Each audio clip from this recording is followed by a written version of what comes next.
with us today. Sabba is a passionate educator with a love for technology. She is currently a teacher and educational technology coordinator at Fairmont Preparatory Academy in Orange Country. 3 years ago, she launched a one-to-one technology enhanced curriculum initiative. She creates PD programs to support teachers and educators as they transition to 21st century learning. She is also a featured writer for iPadeducators.com. A very warm welcome, Sabah. Thank you. Thank you for having me. Great. So, Sabah, I would like to begin with the first things first. We all know that the first step towards 21st century education is creating a vision. So what was the vision for 21st century learning at Fairmont, and what were the major needs to adopt that? I think, we pride ourselves really on being leaders in academic excellence and providing a very holistic experience for our students.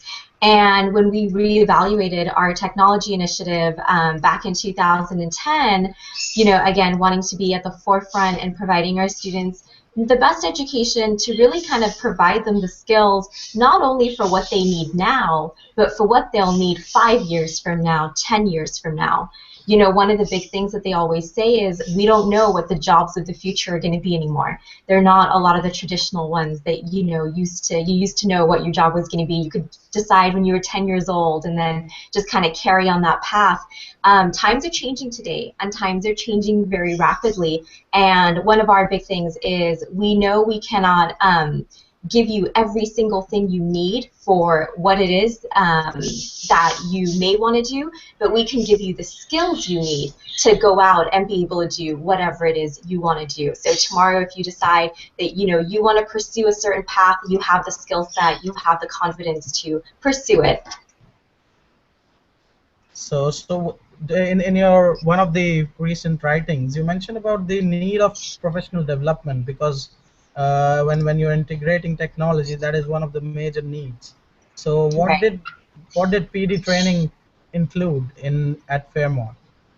So when we first, when we were first kind of reevaluating, like I said, our technology initiative, we really involved all of our stakeholders, our parents, our teachers, our administrators, and we did a pilot program, first of all, to decide within our teachers and within our administrators in our community which device really suited our needs for what it is we wanted to accomplish.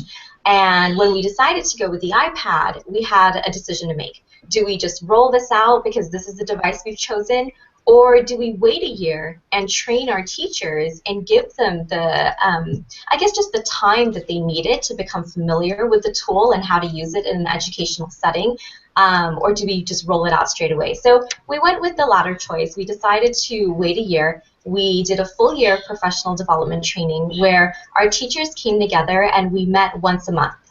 And we met once a month for the entire day. And during that day, we had developed a iTunes U course. I think iTunes U and iBooks Author were really some of our most valuable tools. And in our iTunes U course, we kind of created things via theme. We didn't want our teachers to be, Howard Gardner says, this generation is either app dependent or app enabled. And we wanted our teachers to really be app enabled. It was really important that they didn't come and say, I need to teach this. What's the app that I'm going to use? We wanted them to see the iPad as more of a creation device. This is what I want to do. Envision anything. These days they say, possibilities are limited only to your imagination. So what is it you want to do with the students in your classroom? If you could imagine anything, dream of anything, and then what are the different tools you're going to use to help that become a reality? So that's really what we kind of worked on. A big part of our professional development was also not just us speaking and us telling our teachers everything. There was a lot of time for creation and collaboration. We really wanted to kind of be modeling what it was that we wanted to see in the classroom. And so we didn't want to be, we always say don't be that sage on the stage. We didn't want to be that in professional development either. So we wanted to give them time to create, to collaborate, and really just kind of be there to guide them as they need help, if they had questions, and do those kinds of things. This year we're actually moving to flip our PD. So we'll be doing all the instructional part at home, and so they'll have the full day, like the full 6 hours to go ahead and just create and have that time that I think is really valuable for teachers. That's awesome, Sabha. Actually, you answered my next question about the 3D models. I'm happy with that. But Sabha, let us know that before you would have decided on iPad, you must have evaluated other devices. So what were the key challenges in selecting iPad as the go-to device? So we didn't necessarily have a preferred device initially. What we did was we kind of did market research and we took the top four devices, I believe. We had like the Nook, the Kindle, the Galaxy, and the iPad. And at that time, back in 2010, those were the big choices. You know, now we have the Chromebooks and you see so many more, but back then those were the big choices. And what we did was we chose a teacher from each department, so math, science, English, history, the whole thing, and we rotated those devices over 6 months.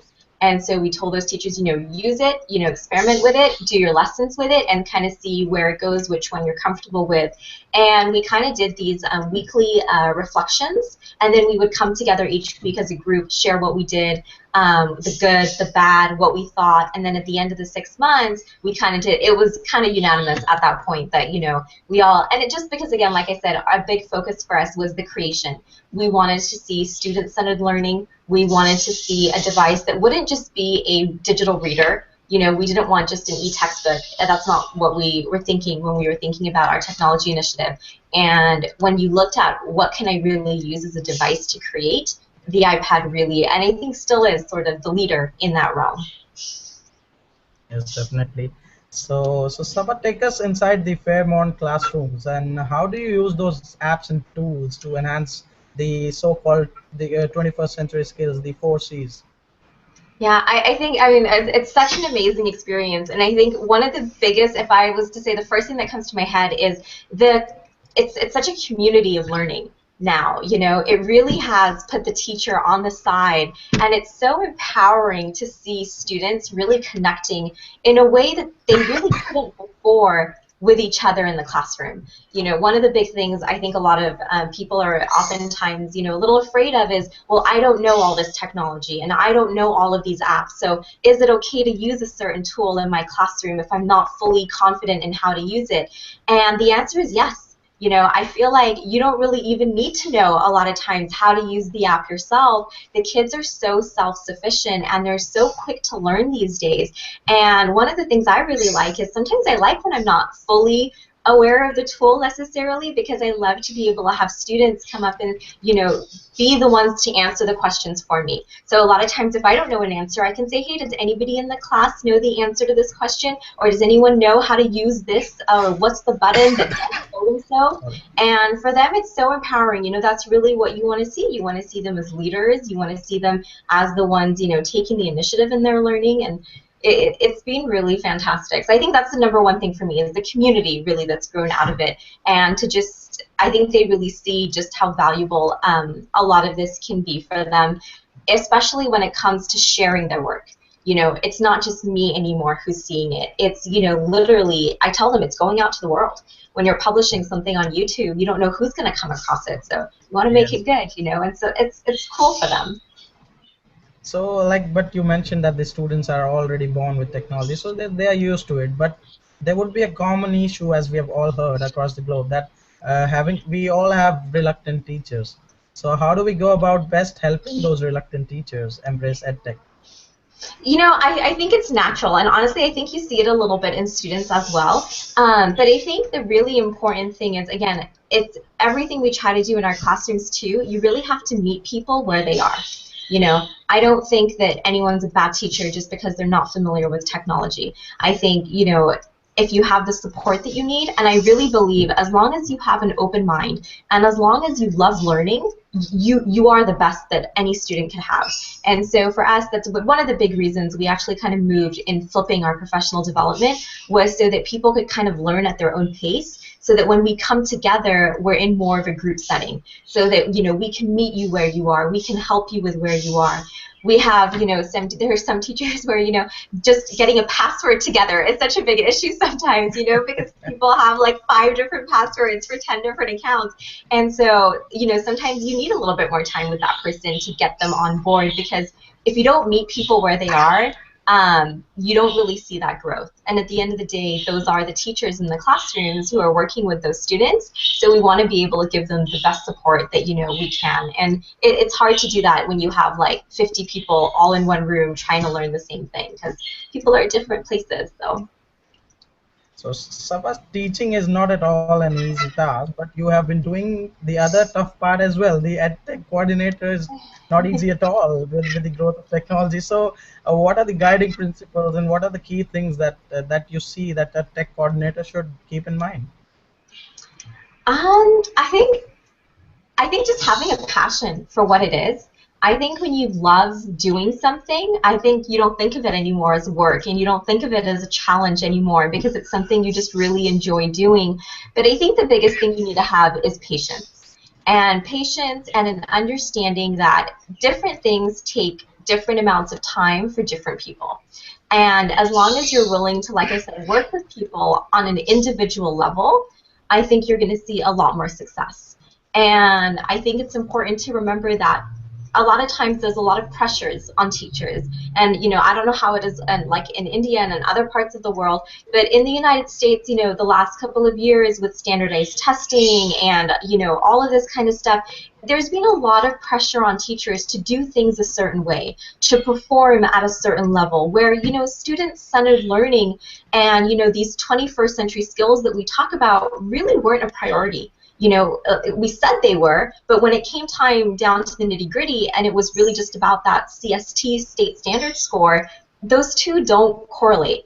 And so that pressure that was placed on districts, on principals, on teachers, really, I think, took a toll on people. And when you say, hey, we're going to try it all over again and we're going to do something completely new, people are burnt out. And so I think when you give them the time and you really just kind of lead by example, people see how exciting things are, and they really kind of see the genuineness that comes through from a lot of what we're trying to do with getting students into the driver's seat, with creating more student-centered environments where we're having them create and collaborate. And when people see it, it's exciting. It's awesome. And so when people see it, I feel like that automatically gives you the buy-in. So I think patience is really important with any program. You can't snap your fingers and expect that it's going to happen overnight. Flexibility, it's technology. Sometimes it works with us, sometimes it doesn't. And I think that's an important skill as well, being able to be flexible in these times when we oftentimes find ourselves to be very dependent on technology. We have to be flexible when it goes out, or the Wi-Fi goes down, or the video doesn't stream the way we want it to, and whatnot. So I can imagine the excitement within the students of Fairmont. But from a student's perspective, how is learning different now with technology in comparison to without technology that it had been a little few years ago? I think the biggest difference perhaps is student choice. It's not about me walking into the classroom anymore and saying, this is the assignment, this is what we're going to do, and this is how you're going to do it. A lot of times now, it's me coming in and saying, let's talk about this today, and let's have a discussion on this topic. And this is what I'd like to see. You decide how you want to get there. And one of the big things, that we always love to do is something called app smashing. A term I think that, very commonly kind of attributed to Greg Kulowick.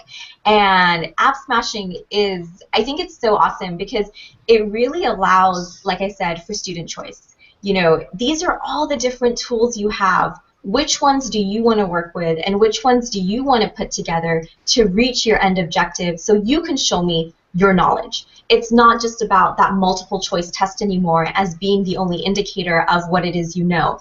There are so many different ways for students to demonstrate their understanding, and I think that's just so important for them. And I think because of that, we're able to engage so many more learners. Those kids that may have fallen through the cracks, the kids that, multiple choice tests just weren't their best way of expressing their knowledge, they have so many more avenues. And I think for students, again, it's empowering because it builds their confidence. This is what I'm good at, let me do this, and then the next time I'm going to try something else. And just that desire in a student to want to try something else because they have that confidence, I think is really important. Definitely. And so there's always a debate over, are we making any progress in making good use of technology in the classroom? So how does Fairmont actually measure that progress? And do these mobile devices really enhance the student learning experience? Yeah, I think, before you decide what it is, again, it kind of all comes back to, teaching and whatnot as well. Before you decide what it is you're going to assess, you have to know what you're looking for. When you walk into a classroom and when you think about learning, what does that look like for you? Right? And when you know and you have that vision, this is what it looks like. I want to see students collaborating. I don't want to walk into a room and just see the teacher up at the front lecturing and dictating knowledge to the class. I want to see the students, like we said, in the driver's seat. We want to see them exploring. We want to see them, just taking a look at all the different possibilities for what they can do, what they can become, what they can learn. When that's what your vision is and that's what you're looking for, when you go into assess and you go into a classroom and you see kids collaborating and you see them using all these different tools and you see them really having that interaction with one another. The other day, I had to give a quiz, and the students had done this whole project. We called it a look at injustices from the past. I'm a history teacher, so we were taking a look at World War II and all the different groups that had kind of been targeted during this time: the Japanese, the Jews, the Indonesians. And at the end of the unit, when I was giving them an assessment, I made it a group assessment. So they had this multiple choice quiz and they were doing it together, but the debate that was taking place while they were answering those questions was so fascinating to me. And it was really unexpected as well. I was kind of expecting that they would just run through and they would just kind of do it. And they didn't. And they were debating each question. And as they were debating the questions, you could tell the things that they had learned, the different things they had read, the different perspectives they had been reading from were really coming through. And that's what we want to see in history, because history is not a set course and it's not an only one answer. It's not a one size fits all. We want them to have their own interpretation of the past, and we want them to be able to use different tools to come up with their own interpretations. And you could see that's kind of what they had done. So they were debating over these questions that I had given them. And so those are the kinds of things you see, and that's how you know it's working. When you see kids having that level of conversation about a topic, you know that something's going right. So Yeah, definitely. And you also mentioned that there are so many options with the apps and tools. So I'm sure there are various apps that would be serving the teachers and students, but which are the most popular tools and apps which are mostly loved and enjoyed in the classroom? I think honestly any app that allows us to create is one that we're just going to absolutely love, because it's so much fun to discover all the different things you can do. And I think the one that would be at the very top of my list that till this day I don't think I could do everything with, because it's so fantastic, is Explain Everything. And I think Explain Everything really just allows students to take their learning to the next level. And I love apps that really force you to think of how you're going to present information. That's really what I like to see, because that storyboarding process I think is so important, because they always say we live in a society where there is no scarcity of information anymore. There's information everywhere, perhaps too much information everywhere. And so when you're living in a society like that, you really have to be able to navigate that content. And I think that's one of the really important skills that students of today really need to learn, is how do you evaluate a good source from a bad source? How do you pick and choose what parts of whether it's a photo, whether it's a text, whatever it is, how do you piece those things together to tell a story? And I think apps like Explain Everything, apps like Book Creator, those really, that's a blank canvas. And so you are the one that gets to fill it. You're the artist in telling that story. So those are two of my favorites. Another one that is a really big favorite among students is Telegami. Students love Telegami because they love creating those characters.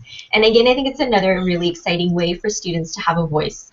There's a lot of students who sometimes are shy, maybe their English isn't always as, where they want it to be. But when they create those characters, they're, just a whole new level of confidence kind of comes. And then the next time round, they are more confident coming forward themselves. So any type of creation app, I think, is really going to top my list. Great. And you mentioned that there's so much of information and so many tools and apps available. So I'm sure schools are bothered about safety issues as well. So what are the policies for internet filter at Fairmont, or what do you decide to block and what not? So we obviously have like all of the, the typical sites blocked, anything X-rated, anything explicit, and from there we have a very secure filter that's monitored, and a lot of our different devices run on different networks, and so that way if somebody, puts a hotspot on, or if we have a device that isn't recognized by us, we have an amazing IT team, and they're really able to crack down on that. Our Apple TVs all run on a completely different network, so we kind of eliminate a lot of those buffering issues and things through that. But speaking of that, I think one of the most important elements of a technology program is the relationship between the different parties involved. And I'm so proud and I'm so happy to say that at Fairmont, the relationship we have between the educational technology coordinators, our IT department, our administrators, and whatnot is just it's so in sync. And because of that, we're able to really solve a lot of our problems before they even start. So a lot of times, people group EdTech coordinators and IT all into this one big, bucket. But we really do have different positions, and we really do have different things. But being able to communicate and share our knowledge, and have that collaboration, which is great to model as well for kids, since that's what we want them to do, has been so, I think, instrumental in getting us to where we are and maintaining our internet safety and doing all of that. I guess many would be jealous from you, Sabha, because many demand and wish to have that sync between the IT team and the education technology team. Yeah, and it's always so surprising to me, when we're presenting at conferences or we're talking with groups of people and people say, oh, well, I really want this, but it's blocked by IT. So that conversation, again, just between all parties is so crucial. It's so important. So my final question to you, Sabha, is what are the real benefits of one-to-one program to students as well as teachers? And as an educational technology coordinator, what are the biggest challenges of one-to-one? All right, so like I said, I think the biggest benefit, again, is student choice. I think there's so many different options and so many different things for kids to explore these days, and for teachers as well. I think, all the things that we wished we could do, anytime you wish you want to do something now, there's some tool there that can help make it happen. Being able to connect with, I think, people and students from across the globe that you otherwise really never would have met. Even if you take what's happening right now, for example, we kind of developed that relationship, kind of met each other, read each other's work online. Things like that just didn't really used to happen before. You were limited to the learning within your institution, within your area where you resided. But now it's, there's just no borders. There's no walls anymore, and everything's being broken down. And I think as a teacher, when you bring that into your classroom and your students see the possibilities, I think that it's a really magical thing for them to grow up in a world where there are no borders and there are no walls and everything's accessible, and you can reach out to anyone and everyone. I think is a really powerful learning experience, and I think that's what's really changed, is the learning experience for students. I think we always talked about creativity, collaboration. These aren't new things. These are things that we've always held near and dear, but the way in which they can be achieved today is really remarkable. And again, I think, the greatest challenge then alongside that is getting everyone to see it, and is bringing everyone to a place where they're comfortable with it. It's not easy sometimes for a teacher that's used to having control of a classroom to say, let go, just let go, and just, let your students take control and be there to guide them, be there to facilitate. And I feel like that's so much more of an important role than it is to be that, sage of knowledge. And, here, listen to me. These are all the things you need to know. But being on the side and watching them learn, I always say it's kind of like teaching someone how to drive. When you're in the driver's seat and you're with that, that person who's learning to drive for the first time, no matter what, you're a little antsy. I hope they don't crash. I hope they don't do this. I hope we go okay. Sometimes, when they're not braking fast enough, you always step in, brake, brake, brake.